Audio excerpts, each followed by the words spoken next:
Welcome to my first ever YouTube video ever. I'm completely new at this, so I'm sorry if the lighting is bad or if the quality of the video looks like it was filmed by a potato. I don't have a tripod, so I'm filming on my computer.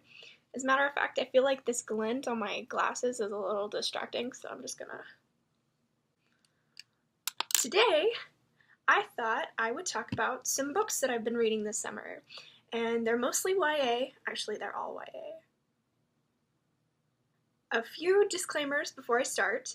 I'm a college student, so I don't really read a whole lot during the semester because I don't have time to do normal things like eat and sleep. So some of these books are a little older. They're not all super new.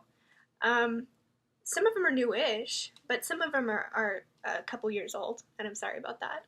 Secondly, I am not a professional book critic by any means whatsoever, so I might really like a book that you read and are kind of disappointed with, or I might be kind of harsh on a book that is really important to you and that you really like, and I apologize if that happens. I'm just an average Jane who likes to read books, so take my opinions with a grain of salt. Also, I think I'm going to make a couple videos throughout the summer, because if I tried to talk about all the books that I've read over the summer in one video, it would be like 40 minutes long and nobody wants to see that, so it might be long as it is. Sorry. So I have my tea, I have my pile of books I want to talk about, and so without further ado, let's begin! So the first book that I want to talk about today is Strange the Dreamer by Laini Taylor. Now, I love Laini Taylor. I love everything she's ever written. She wrote this other series called The Daughter of Smoke and Bone trilogy, and it is fantastic. Oh my gosh, I love those books. Her writing is like poetry. The way that she weaves her sentences and she has metaphors sprinkled everywhere, it's beautiful. She's such a talented writer. I could just go on and on and on about how much I love Laini Taylor. So as soon as this book came out, I snatched it up because I love her. Oh, here's a picture of the Daughter of Smoke and Bone books on the back, in case you want to read those. They're really good, so I would recommend them. It's the first book in a series, and it's really high fantasy, so she really takes her time describing the world and the creatures, because it's not set in modern day Earth. It's a fantasy. So she really takes her time introducing the reader to this world that she's created, and that's a really good thing. She's very thorough. But as a result, this book is kind of a slow burn. I don't want to say that it's boring, but it is a little slow. I also feel like it was a bit of a setup for this series. I feel like this much of the book is kind of setting us up, and it's interesting setup, and it's good. But it's set up, and then the story kind of starts here, maybe here. And the last couple of pages, I was like, oh my gosh. And the end, it ends in a cliffhanger. Just be warned that the end is like, what? She's merciless. She will make you hurt. Just so you know. I would also warn that it's very violent, and it does deal at times with things that might be a little triggering. She talks a little bit about like human trafficking in it, which is an important thing that we need to address. She doesn't go into a huge amount of detail about that, but she does talk about it. So if that's something that makes you feel kind of anxious or that you're not really comfortable with, I would just be cautious when reading this book. And that's not to say that you shouldn't read it, because it's really good. But yeah, so a little bit of a synopsis. This book is set in some other world, and the main character is Laszlo Strange. So, Strange the Dreamer. So basically there's this whole mythology that she makes up around it, and there's a lost city that everyone's forgotten about. And Strange is obsessed with it, and he's obsessed with finding out more about it, and he learns the language that they spoke in the city. It's kind of like Atlantis, but it's not underwater. There are these gods who, I don't want to give away too much, but there are these gods, and the other main character is Saray. I think that's how you pronounce it. That's how I pronounced it in my head, Saray. She is a god spawn. Laszlo and a bunch of other people are eventually recruited by these warriors who come from this lost city, and they're looking for people to help them solve this conflict, which I can't give away because it's sort of a big reveal. It almost has sort of a Romeo and Juliet feel, but not really, because that makes it sound like it's centered around a romance, and it's not. There's an element of romance in it, but that's not the main focus of the story. There are two sides, and neither of them are good, and neither of them are bad. They're both just kind of gray, and they both do things that you agree with, and they both do things that you don't agree with, and it leaves you kind of conflicted, and it really makes you think, and I really like that about this book. Like I said, she doesn't mess around. She hits you in the face with feelings. So overall, this was a fantastic book. I love Laini Taylor. I would recommend it. It's just a little slow at some parts, and it's kind of violent, but it's good. So, Strange the Dreamer. Read it. The next book I want to talk about is called I'll Give You the Sun by Jandy Nelson. This one is a little older. It's not old, but it's a couple. It was published in this book's from 2014, so it's not old, but it's not recent. But it won a Prince Award because it's really good. It was a New York Times bestseller. It's a Stonewall Honor Book, and it deserves every single one of those awards. I can't even. Okay, so I have the paperback version because I'm cheap, but the hardcover, it looks like this on the cover. Here it just has a nice little quote from the book. So this book is so good. I can't recommend this book enough. You have to read it. If you've never read this book, you have to. It's a rule. You have to do it. I'm sorry. I love this book. It made me cry, I think, 47 different times. It's about twins. Their names are Noah and Jude, and the chapters alternate. So one chapter is told by Noah, the other chapter is told by Jude, and the interesting thing about it is that Noah's chapters take place when they're like 13, and then Jude's chapters take place when they're 16, and something happens in between both of their points of view that I'm not going to disclose, but something has made them kind of drift apart, and it reads a little bit like a puzzle. So as you read, you find out more and more things, and things start to piece together, and it's such a good book. I know I keep saying that over and over, but really, this is such a good book. It deals with really relevant issues. It deals with grief. It deals with LGBTQ plus issues. It deals with family problems. It's really, really, really good. It has a little bit of everything in it. I laughed. I cried, like I said, 47 times. It's...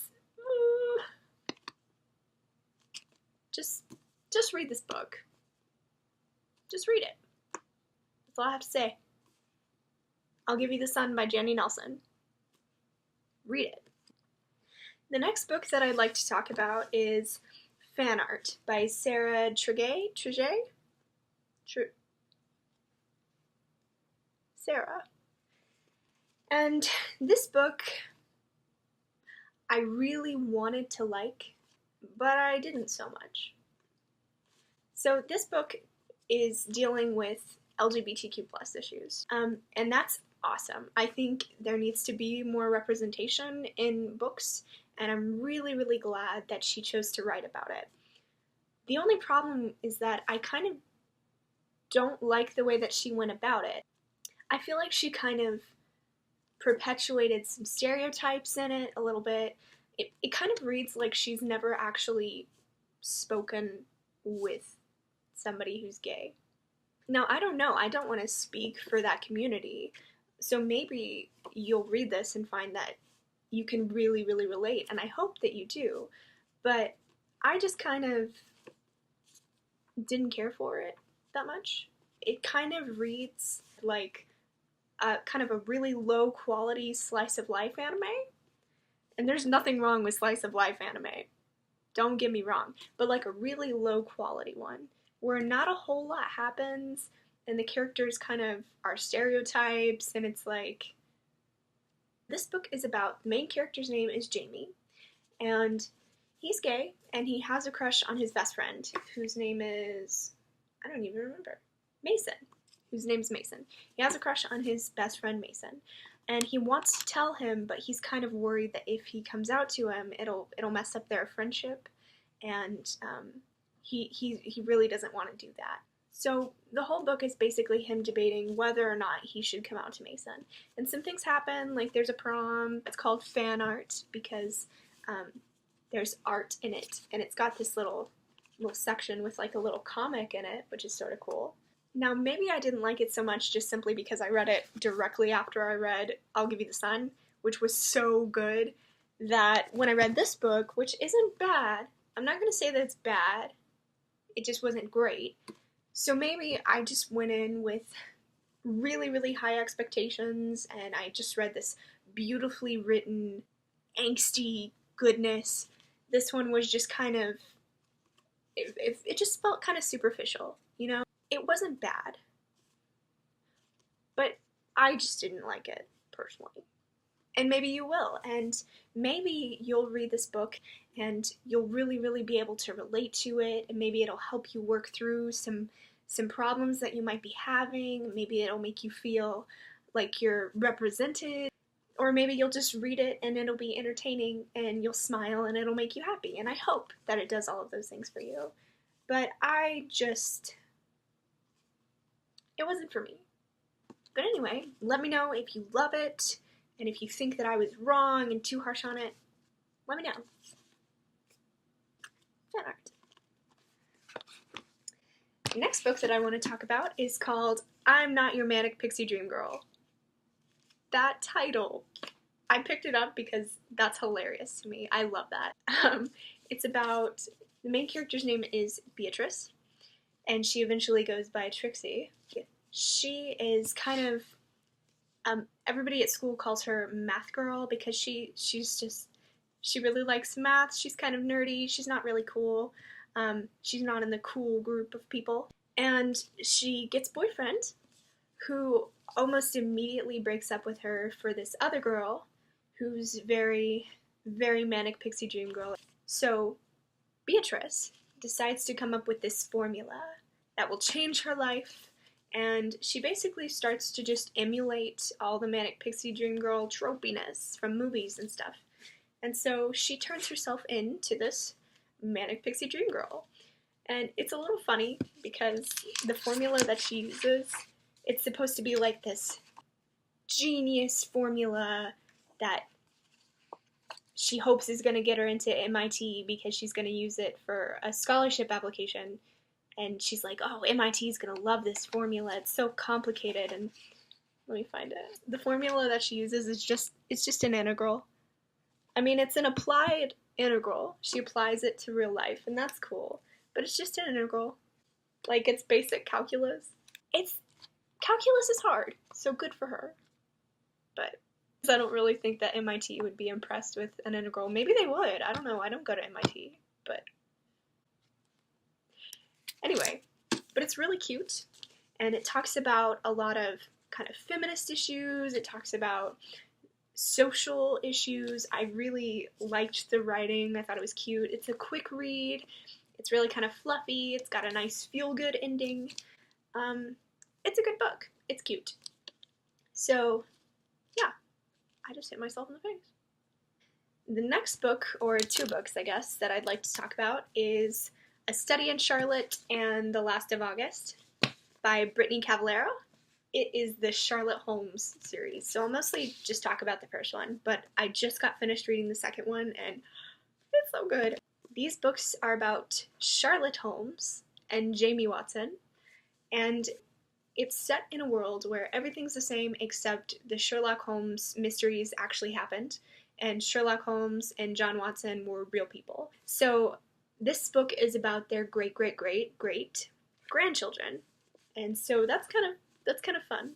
And I like it a lot because it doesn't feel like it's just a gender bent Sherlock Holmes. Charlotte is similar to Sherlock, and she does some things that are reminiscent, and so it kind of feels like a Sherlock Holmes book without just feeling like a Sherlock Holmes book, if you know what I mean. I don't really know how to explain that, but I think the author does a really nice job of making it feel familiar to Sherlockians, but at the same time making it its own thing.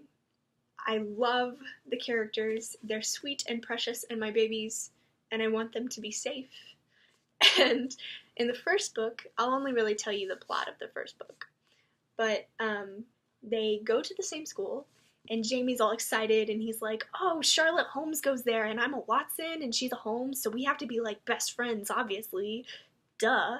And so he sees her, and he's like, Charlotte Holmes, I'm Jamie Watson, and she's just kind of like, okay. And you don't think they're going to be really good friends, and they kind of fight a little bit at the beginning, but then a mystery happens. Somebody frames them for murder, and they do it using a lot of recreations of the short stories, the Sherlock Holmes short stories. So if you like Sherlock Holmes, I would definitely recommend this series. It's so well written, it's cute, it's good, it's suspenseful, they're good books. If you like the original Sherlock Holmes books, or even if you like the movies with Robert Downey Jr., or the BBC series with Benedict Cumberbatch and Martin Freeman, which I really enjoy, you will really like these books. They are really good. I tore through them. I told myself that I was going to wait until the second one was paperback to buy it, but I just couldn't wait. I just bought it immediately. And this one, a Moriarty shows up. Be warned, though, that this one also ends in a cliffhanger, and the next one is not published yet. It's supposed to come out in winter 2018, I believe. It'll be called The Case for Jamie, but these are really good books. And also, I liked them so much that I tweeted the author, and she acknowledged me. She liked my tweet, she replied, and she retweeted me. Oh my gosh! I know that's not a huge deal, and authors do that a lot, but I get really excited about small things, and so I really am happy when authors acknowledge my existence, and so that made me really happy.